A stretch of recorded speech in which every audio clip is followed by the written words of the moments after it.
Competition is a fundamental aspect of international relations. As state and non-state actors seek to protect and advance their own interests, they continually compete for the advantage. Okay, so that's what everyone is doing.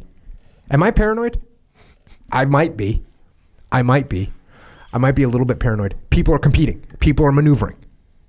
And that's what we're doing, right?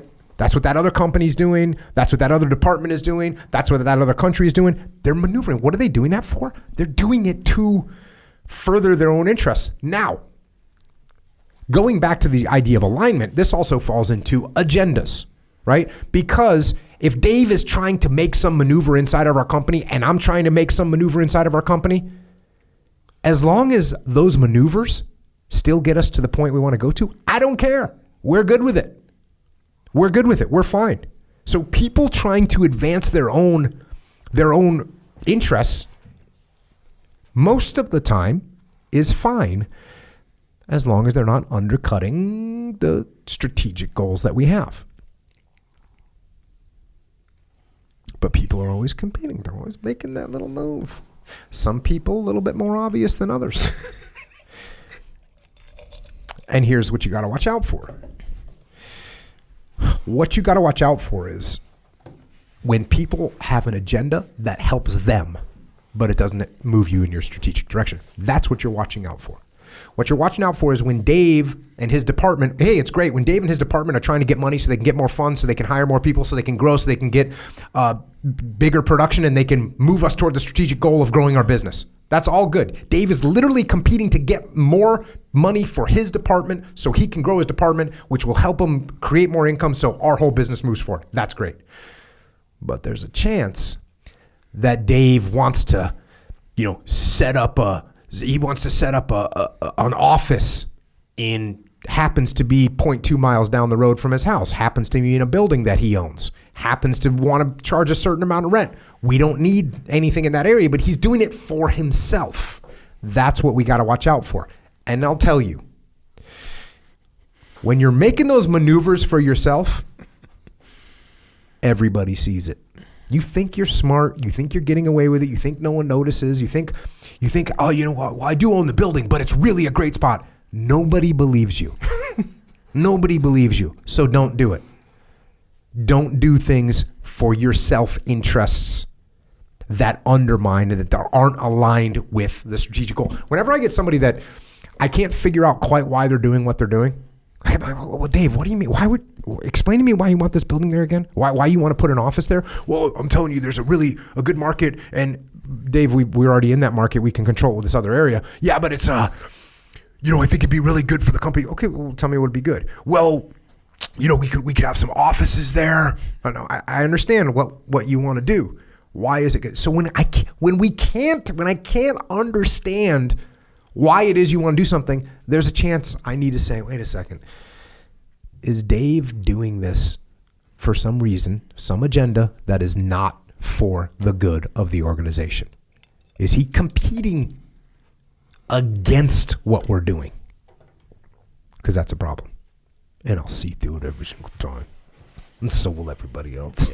Yeah. It's so obvious, man. It's so obvious.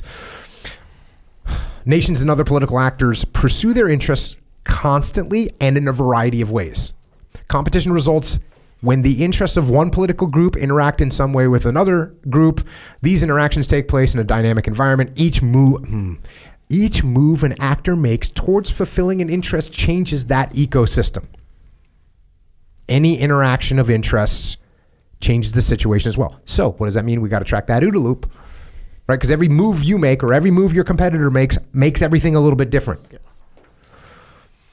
Competitions are often labeled as zero-sum or positive-sum. A zero-sum rivalry means that if one group achieves its goal, then the rival group cannot achieve its own. A good example of zero-sum competition is when two nations struggle over the ownership of an island. In most cases, only one of them can physically control it at a time. Positive sum means that more than one group can make progress towards fulfilling interests or achieving goals at the same time. For example, two nations may compete economically, but both may see their gross domestic product increase simultaneously. That's what I think we commonly refer to as a win-win situation, which I love. I prefer. We don't want to do zero sum. We want to say, oh, I don't want to do something to Dave's division that shuts his division down. No, I want him to win and I want me to win. That's fine. It's positive. Why is it positive? Why is it positive? It's positive because I'm not just thinking tactically, I'm thinking strategically.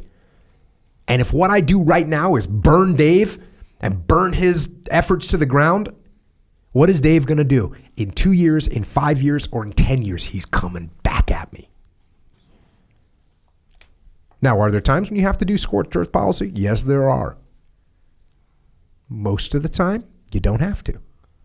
Most of the time, it's better to build than destroy.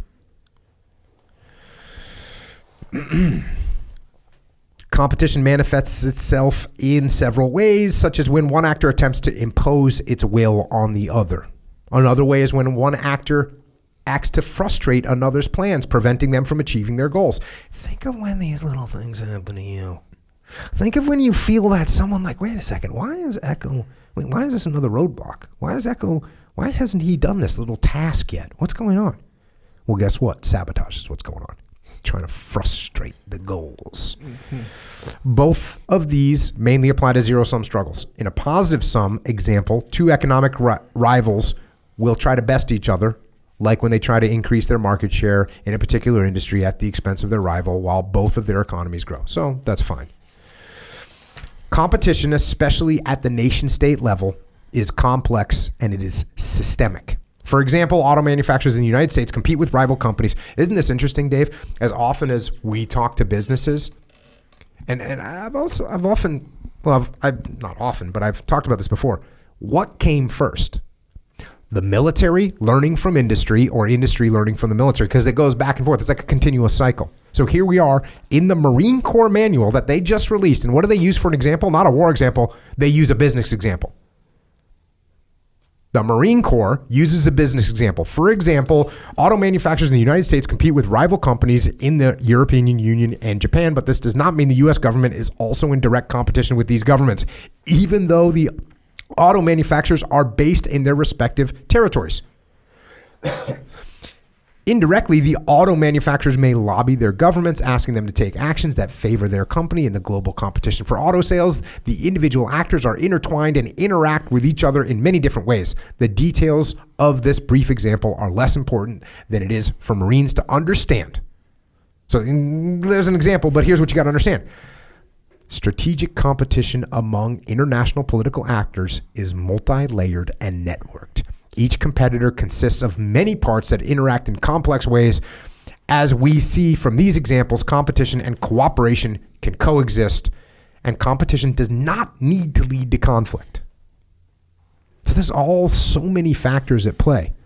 And that's on a national level, but there's so many factors at play in the way you talk to someone else, the way you treat somebody else, and the facial expressions that you make.